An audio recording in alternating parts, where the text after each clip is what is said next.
So, today we would be talking about some of the major issues that have been discussed, and that starts with the cyclones. Now, cyclones have been landmarking India since times, but over the recent period, we have witnessed a severe increase in the severe cyclones.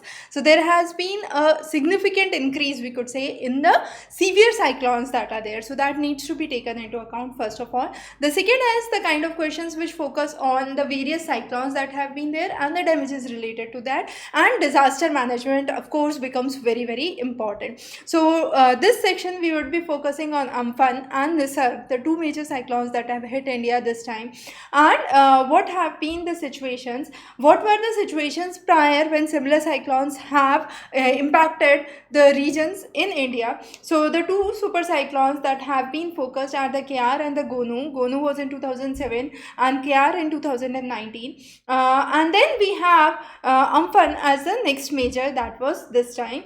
Again, we have numerous tropical cyclones that have been building up. Nisarg was one of the recent cyclones that have come up. Now, here we would be focusing on what are the developments that we have seen. So, Vayu and Hika were the two that were seen in the west coast of India, and that was in 2019. Vayu was again seen in the regions of Gujarat. In the regions of Odisha and Andhra Pradesh, we had Fani that was witnessed. So Fani was again important. You had the cyclone which is known as Fetai, which was seen in 2018 in the regions of Bay of Bengal, and similarly you have Gaja as one of the severe cyclones that was seen in the east coast. So those were some of the major cyclones that we have talked about, and as we said, the intensity of the severe cyclones has significantly increased in the last 2 years, from 5 severe cyclones that were witnessed in 2015 to 17, increasing to nearly 12 out of 16 cyclones. So definitely a significant increase. Now, talking about the global cases and COVID again, so there has been a global distress. This distress has not only affected the healthcare system but also the economic systems, and there has been a foresight for a very slow economic growth and a significant economic recession that could leap in.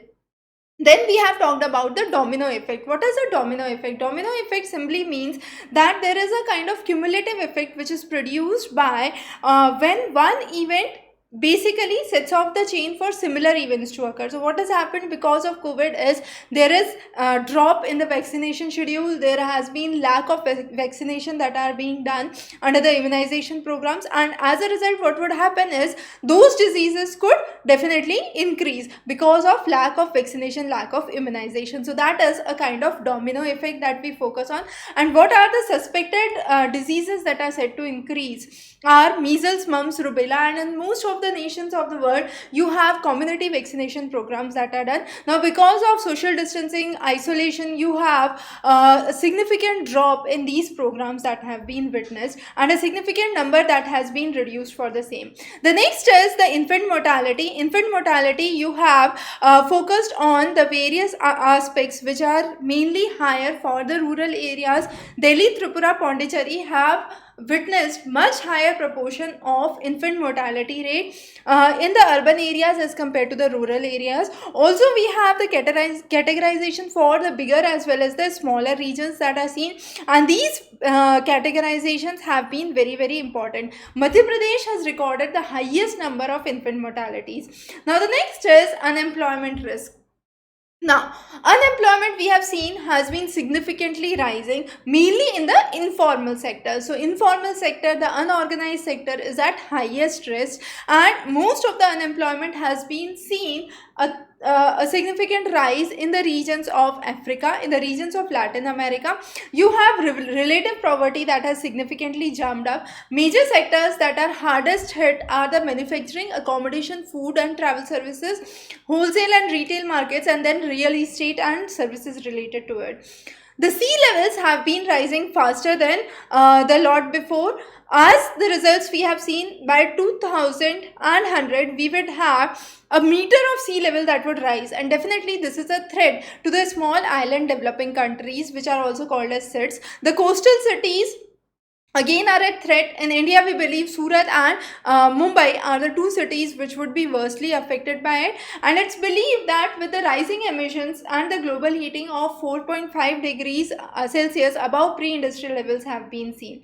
The next is augmented reality has been working great when we are talking about storm surges. We are talking about the impacts of the flood to be visualized. So there we have augmented reality that has taken place. Then we focus on the safety issues for the Arogya Setu app. Now, Arogya Setu app, the misuse of the personal data, there is very high proportion of chances for that. Again, gorillas and great apes have been considered to be closely related as they share nearly 90% of their DNA. Apes have been seen susceptible to COVID. And also we have witnessed during the Ebola outbreak, you had one third of the wild gorillas that were that died because of this incidents that took place. The next important issue is the issue of pandemic and how it has affected the controversial programs. Now in India, we have definitely witnessed an amendment in the labor laws. Similarly, in United States, you have the doing away of the stronger fuel efficiency standards. In Hungary, we have seen that the legal recognition of the transgenders has come to an end. Similarly, we have seen the suspension of anti-plastic law in the regions of Senegal. We have seen the river, the rivers that feed the Carino River in Venezuela, which generates nearly 70% of the electricity, and how there have been allowing of the gold and diamond mining along these rivers that have taken place. So across the world, we have seen there have been lobbying, be it for logging, be it for furniture, be it for mining activities, be it for rights, human rights, or kind of social reforms that have taken place. But there have been controversial statements that have come up and controversial changes that have come up. Now, as we said, in India, definitely it was the labor law. Each of the state had brought about its own rule. For example, Uttar Pradesh has announced suspension of 35 of the 38 labor laws that exist. You have the working hours that have increased from 8 to 10 hours. Various rules that have come on to hold, which major ones include the equal remuneration and maternity benefits. Then in Madhya Pradesh, you have the amendment of the Shop Establishment Act again, where you have seen increased hours of openings from 6 a.m. to 12 midnight, and people are now allowed to work for 18 hours. In Gujarat, the working hours have been increased from 8 to 12. So there have been a significant impact on the informal sector and the unorganized sector, as we have seen.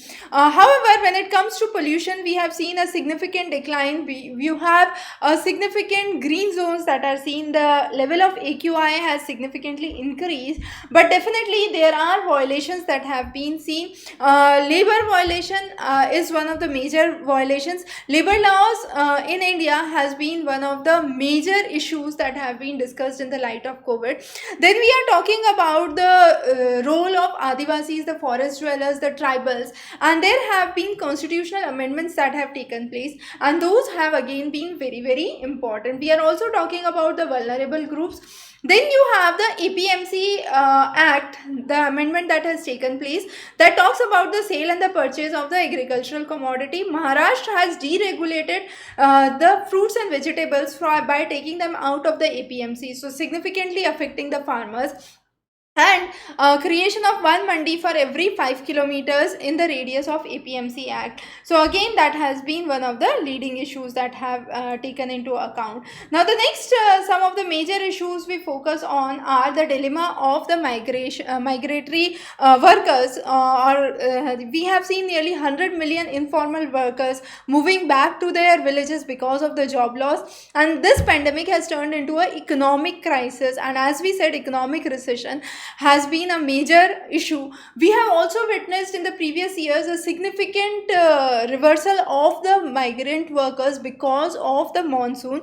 There have been unseasonal rainfall, extreme weather, because of which the crop earning has declined to very meager.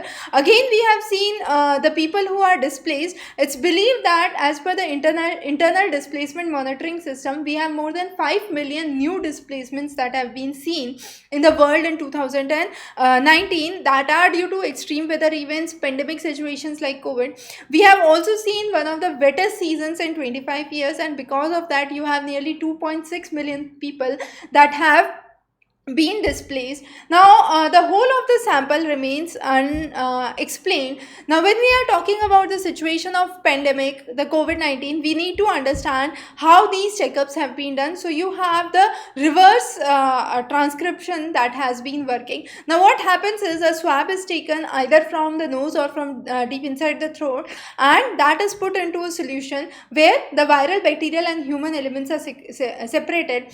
The DNA of the virus is transcripted into the RNA of the virus is transcripted into the DNA through the enzyme reverse transcriptase, and then you have the sampling that is done to see whether the test results are positive and negative. And this RT-PCR is one of the most standard technologies for COVID testing. Antibody technology is much more cheaper, but when it compared to the RT-PCR, it is much more cheaper technology, but still we are focusing more on the reverse transcription polymerase chain reaction for getting good results. We have also seen problems which are mainly related to proprietary issues or shortfall of the supply that has been seen. We have turned up with automated systems where TrueNet and Expert at Express have been two of the major ones, where in one go you can have 45 minutes that would take and you would have the results that would come up, and 4 tests can be performed simultaneously. So again, automated systems have come up. We are talking about sanitization systems where we are focusing on ultraviolet C, that has been one of the major rays that is used to sanitize mainly the bank notes, the currency notes and so on. Now you have the serological testing that has been done, which is considered as cheaper. New methods have been devised where dogs are supposed to basically sense the smell and identify the COVID elements that are present there. Now sensitivity and specificity are the two major issues that we focus on. Sensitivity talks about ability to test the correct identification of the disease, which is true positive, and specificity talks about true negative, where we are trying to understand the ability of the test to identify those without a disease. The next is the pitfalls in the antibody testing has been done. Human body has been developed antibodies only after a week or 10 days of being infected by a pathogen. Then you have the antibody test, ELISA or any assay antibody test. You can have 90 tests that could run simultaneously, and you have the IgM and IgG antibodies that have been developed against the SARS-CoV that could be checked. Similarly, you have the CRISPRs and antigen rapid testing that have been used. As we said, the testing guidelines are already there. Now there had been continuous amendments in India. Let's say in the month of March there was 14 days of home quarantine for even the asymptomatic patients. In the March 20th, you have testing all the hospitalized patients with severe acute illnesses within the 5 to 14 days of contract that has been seen. Similarly, in the month of April, there were again amendments regarding hotspots clusters. So from the lock to the unlock, there have been various amendments that have been there. And if we look onto the sample testing that have been done across the daily period, we have seen a significant change in the number of tests and the pending samples that are there. Also, we have seen the total number of tests as compared to the total population and the total deaths. This data is from the Worldometer reference. Now, the next is Remdesivir. Now, Remdesivir has been proved as one of the solutions for this COVID issue. But however, Gilead has been one of the giants who has been distributing the license to it. And you have 5 Indian generic companies working for it. The 4 Indian companies working for it. The 5th one is from Lahore in Pakistan, which is the Feroz Sons. Now these are the companies that have been selected, which is again very important for the voluntary license of the Remdesivir. So Cipla, Heterolabs, Jubilant Life Sciences and Melon have been among those. The next is Gulmohar. Now Gulmohar has been an interesting flower. It originated in the regions of Madagascar. It has been introduced in the regions of Singapore and India in Mumbai. It has been seen that there are very significant benefits in terms of antioxidant properties. The flowers have a significant amount of carotenoids and tannins that are present, and then you have other names that are seen for this flower as well. So those are some of the major ones that we focus on. Now wood has been believed to have various elements that are there.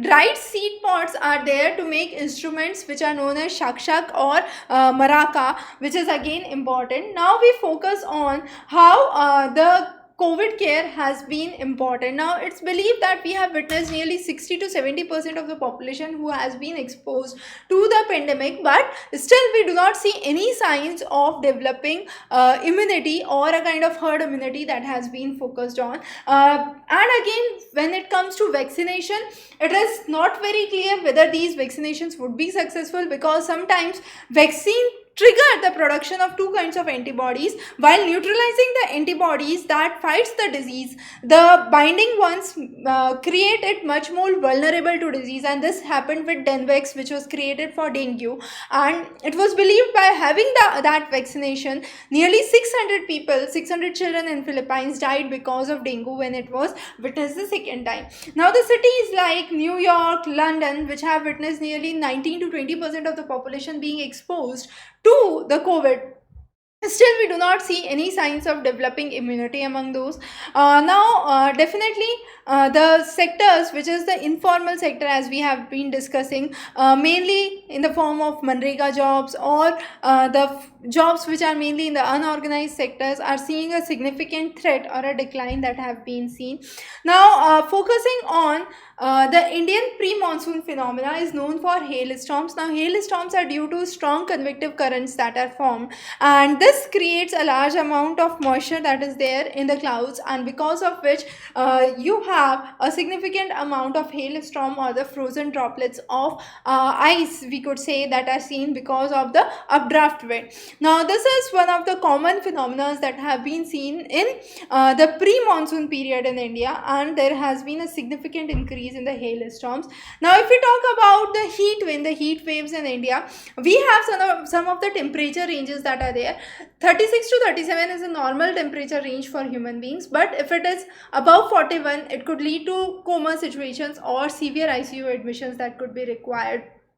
And similarly, one of the very interesting facts is in Bihar, we have seen that the groundwater levels have increased by 4 meters in a period of last 1 year, and that has been due to the record rainfall that was witnessed last year. And we have also seen post-monsoon rainfalls in the month of December to February, which have led to significant rise in the groundwater levels in the regions of Bihar. So those were some of the major issues that we have discussed today. We would be coming up with summaries of Down to Earth every fortnightly. So stay subscribed, stay tuned. Have a wonderful day ahead.